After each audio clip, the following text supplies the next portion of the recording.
अस्सलाम वालेकुम गाइस, क्या हाल चाल है आपके। Once again I am here Ahmed Taha, an international student from Pakistan. आज की इस वीडियो में मैं आपको बताना चाहूँगा कि जब आपके पास पीपीआर आ गई है, पीपीआर के बाद आपके पास जब पासपोर्ट आ गया है, पासपोर्ट आने के बाद अब आपने टिकट भी करवा ली है, टिकट करवाने के बाद अब आपने फ़्लाई करना है टू कनाडा, तो आपके पास क्या क्या चीज़ें होनी चाहिए बिफ़ोर योर फ़्लाइट।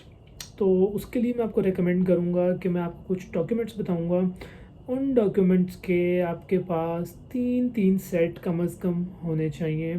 नहीं तीन तो कम अज़ कम दो होने चाहिए, ठीक है। इनके एक क्लियर बैग मिलता है मार्केट से, उसके अंदर लेके आप इन डॉक्यूमेंट्स के दो सेट्स बना लें, जो कि आप दो डिफरेंट जगह पे रख लें। लाइक एक आप अपने पैक में रख लें और एक आप अपने हैंड कैरी में रख लें, because God forbid in any worst case scenario आपका कोई एक मिसप्लेस भी हो जाता है, तो आपके पास एक सेकंड चीज़ होनी चाहिए।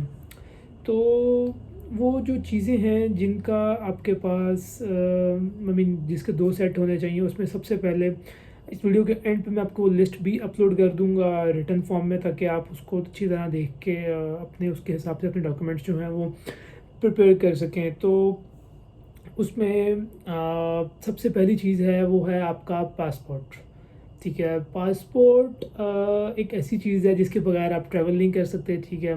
उस पासपोर्ट के ऊपर आपका TRV, टेम्प्रेरी रेजिडेंट वीज़ा, जो आपको मिला है, जिसके ऊपर लिखा होगा कि आपका इस एम्बेसी से इशू हुआ है, मल्टीपल एंट्रीज आपको अलाउ हैं और इस ड्यूरेशन के लिए वो वैलिड है। तो पासपोर्ट आपके पास लाजमन होना चाहिए। सेकेंडली, आजकल मतलब मैंने ट्रैवल किया है जुलाई एंड में, तो आजकल ये चल रहा है कि आपको PCR टेस्ट की ज़रूरत नहीं है ऑन अराइवल। वो उस केस में अगर आप फुली वैक्सीनेटेड ट्रैवलर हैं तो। अच्छा, अब IRCC की या की मतलब तरफ से फुली वैक्सीनेटेड ट्रैवलर कौन होता है? वो ट्रैवलर जिसने एटलीस्ट दो अप्रूव्ड वैक्सीन जो हैं वो ले ली हैं विद मतलब prior to 15 days it's flight, ठीक है। अपनी फ़्लाइट से कम अज़ कम 15 दिन पहले उसने अपनी सेकेंड डोज रिसीव कर ली है, तो he will be considered as a fully vaccinated traveller. तो अभी कौन कौन सी वैक्सीन हैं जो एक्सेप्ट कर लेता है IRCC, या जो आपकी एयर कैनेडा या सारी मतलब आपकी एयरलाइंस है वो एक्सेप्ट कर लेती हैं। वो आपके उसमें फाइज़र है, जॉनसन है, आपकी साइनोवैक, साइनोफॉर्म, अभी ये या बाकी जो हैं वो आपको बाकी सारी डिटेल Canada.ca उसके ऊपर सारी डिटेल्स मिल जाएंगी आपको कि कौन कौन सी वेबसाइट्स, सॉरी, कौन कौन सी जो वैक्सीन हैं वो अप्रूव्ड हैं। तो if you have taken any of this vaccine, so you will be considered as a fully vaccinated traveller. तो उस केस में आपको PCR की ज़रूरत नहीं है, बट आपने एक चीज़ करनी है। वो क्या करना है?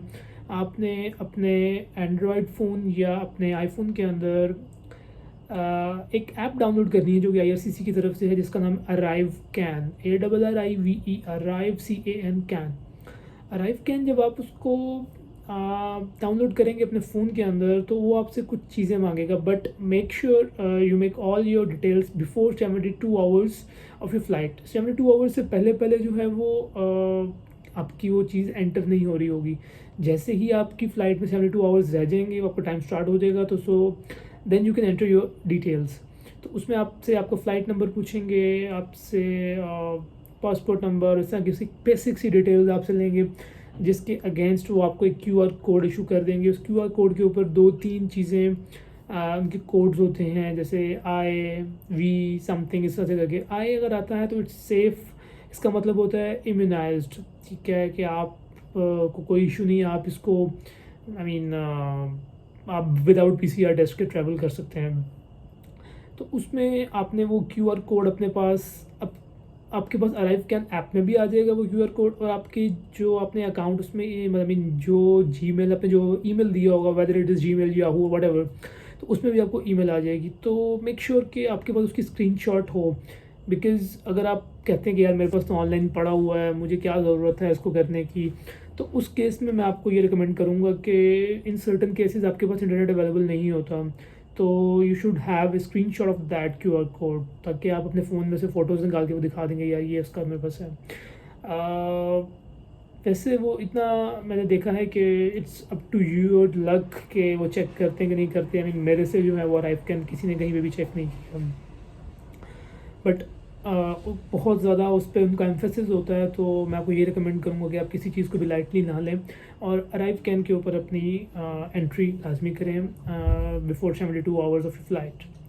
ठीक है, तो अच्छा बात हो रही थी वैक्सीनेशन की। अब आपने वैक्सीनेशन को प्रूव करना है कि आपने कैसे हुए हैं, तो वो आपको पता है कि हम लोग नेम्स डॉट नादरा से जाके अपना वैक्सीनेशन सर्टिफिकेट निकाल लेते हैं, और लकीली हमारा वो सर्टिफिकेट है भी इंग्लिश में, बिकॉज अगर वो इंग्लिश में नहीं होगा तो you have to provide a English और translated copy of that vaccination, जो कि बहुत हैसल हो जाती है हमारे केस में। But thanks to NADRA and government कि उन्होंने इंग्लिश लैंग्वेज में हमें वो दिया वैक्सीनेशन सर्टिफिकेट। तो उस वैक्सीनेशन मतलब आपके पास फ़ोन में भी होना चाहिए वो, और आप उसके एक हार्ड कॉपी भी आपके पास 2 होनी चाहिए, जो कि आपके एक सेट का हिस्सा बन जाएगा। तो उस वैक्सीनेशन सर्टिफिकेट पे आपकी जो सेकंड डोज है उसकी डेट कम से कम 15 दिन पहले होनी चाहिए, अदरवाइज़ वो आपकी एक्सेप्ट नहीं होगी। तो ये 2 चीज़ें हो गई आपकी वैक्सीनेशन से रेलिवेंट। और पहली चीज़ आपका ऑब्वियसली आपका पासपोर्ट। थर्ड चीज़ आपकी ऑब्वियस सी बात, आपके पास टिकट होनी चाहिए। अब ticket could be in your phone, your hard copy, but बेहतर है कि आपके पास इतने सारे ये उसका प्रिंट होना चाहिए।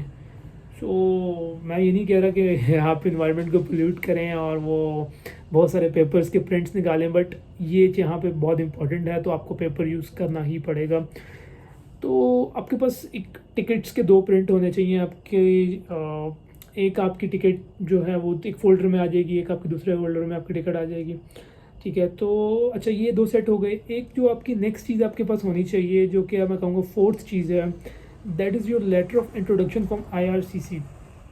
अब आपको याद होगा कि जब आपको IRCC की तरफ से आपके GC की पोर्टल पे एक पासपोर्ट रिक्वेस्ट आई, पासपोर्ट रिक्वेस्ट के थोड़ी देर के बाद ही 2 दिनों के बाद एक लेटर ऑफ इंट्रोडक्शन IRCC की तरफ से आता है। तो उस लेटर ऑफ इंट्रोडक्शन को आपने उसके भी एटलीस्ट 2 प्रिंट ले लें, ताकि आपके उसके भी 2 सेट्स बन सकें। ये भी मैं वही आपको बात कहूँगा कि इट कैन बी चेक्ड और नॉट, बट आपके पास चीज़ें पूरी होनी चाहिए।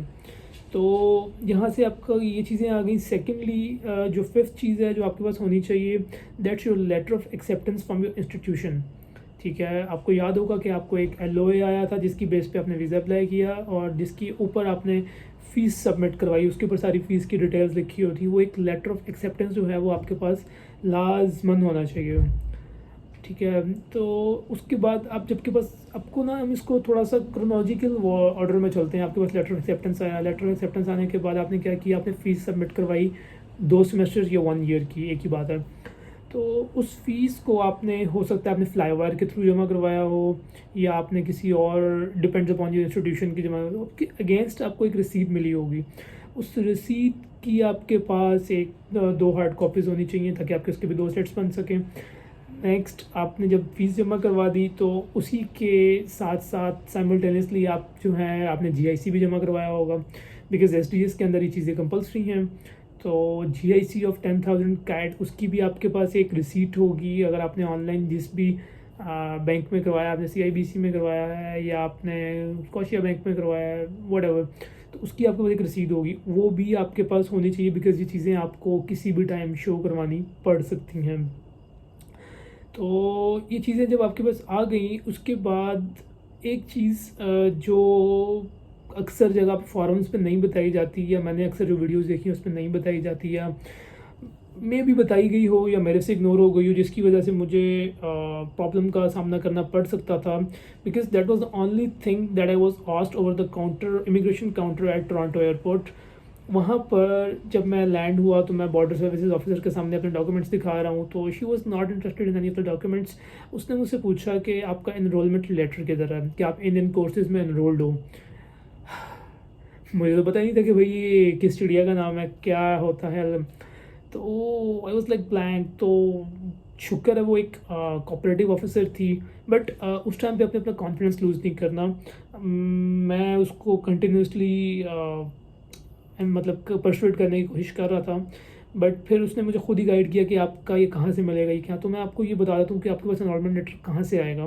आपका एक स्टूडेंट अकाउंट होता है, उस स्टूडेंट अकाउंट के अंदर आप जाएंगे तो आपके पास लेटर्स की एक ऑप्शन आती है, उसके अंदर से आप अपना fee breakdown letter, enrolment letter, grades letter, इस तरह की चीज़ें जो हैं वो निकाल सकते हैं। तो वहाँ से आपने अपना लेटर ऑफ इनरोलमेंट लाजमन निकाल कर लेके जाना है, बिकॉज़ मैंने जैसे पहले मेंशन किया कि that was the only thing I was asked about over the border services counter, तो जो कि मेरे पास नहीं थी। बट उस टाइम पे thanks to that border services officer, उसने मुझे बताया कि अपना पोर्टल खोलो, उसमें से चेक करो। तो मेरे पास फ़ोन में उस टाइम एक्सेस थी पोर्टल की, और मेरे पासवर्ड्स मैंने उसमें सेव किए हुए अपने गूगल अकाउंट में। मैंने फ़ौरन से लॉगिन करके उसको दिखा दिया, तो शी वॉज सेटिस्फाइड। तो ये गलती मैंने की है, ये गलती आपने नहीं करनी, ठीक है। उसके अलावा ये तो चीज़ें हो गई हैं आपकी जो बेसिक चीज़ें चल रही होती हैं जो आपके पास होनी चाहिए। उसके अलावा कुछ चीज़ें एडिशनल ऐसी हैं जो कि आपके पास होनी चाहिए, इन केस ज़रूरत पड़ सकती है, कभी कभी नहीं भी पड़ सकती। आपने जब वीज़ा अप्लाई किया, तो वीज़ा अप्लाई करने के लिए आपने एक मेडिकल करवाया होगा IOM से या कहीं से भी करवाया होगा, उसकी आपके पास एक रिसीट होती है, वो आपके पास होनी चाहिए, बिकॉज़ वहाँ पे आपको चेक किया जा सकता है कि आपका मेडिकल वैलिड है या नहीं है, बिकॉज़ उस मेडिकल की वैलिडिटी 1 ईयर होती है, ठीक है। उसके अलावा आप फॉर द सेफर साइड आइल्स को स्कैन, आपका आइल्स सर्टिफिकेट अपने पास स्कैन रख लें, ताकि ऐसा ज़रूरत नहीं है इसकी, बट इट्स ऑप्शनल, बिकॉज़ आप अगर ट्रैवल कर रहे हैं और फर्स्ट टाइम ट्रैवल कर रहे हैं, तो to be on the safer side आपके पास ये चीज़ें होनी चाहिए, बिकॉज़ बड़ा एक लंबा सफ़र है, आपको वो काफ़ी सारी चीज़ें करके आपने एंड पे पहुंचना है, तो you shouldn't take any kind of risk.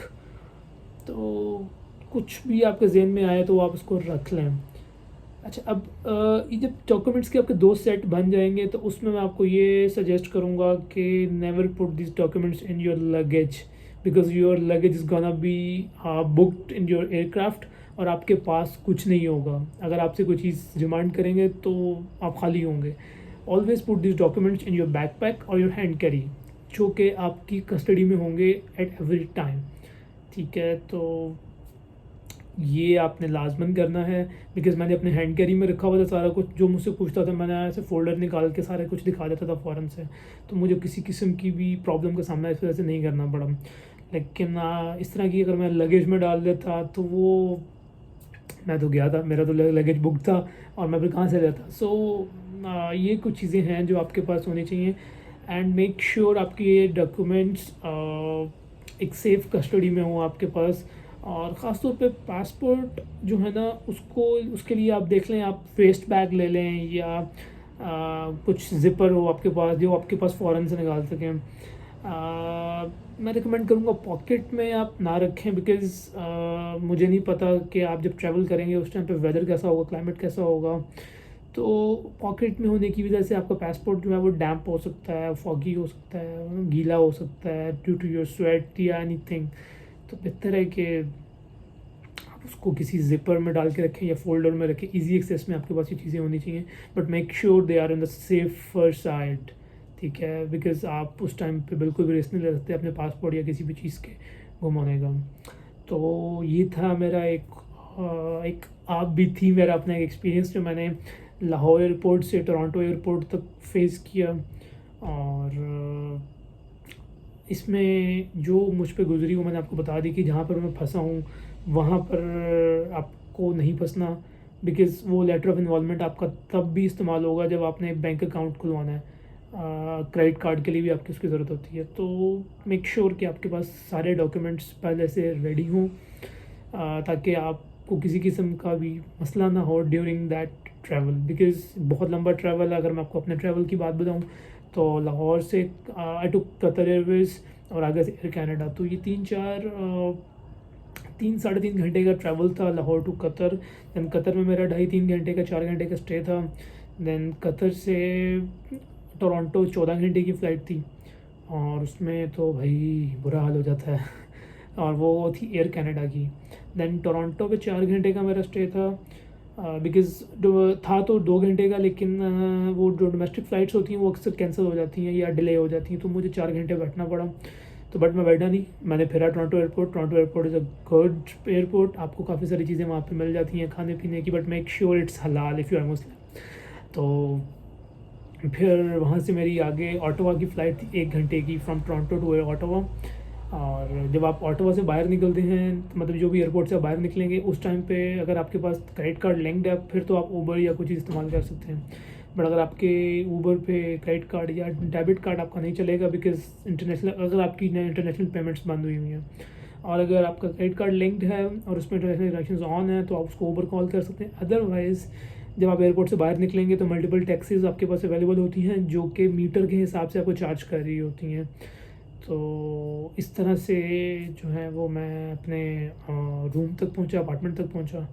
तो ये सारा कुछ था। बताने का मकसद ये है कि आप लोग किसी भी किस्म की प्रॉब्लम में ना फंसें, बिकॉज़ ये एक बड़ा ट्रैवल, आप सारा कुछ छोड़ छाड़ के एक नई जगह पर बहुत दूर ट्रैवल कर रहे हैं।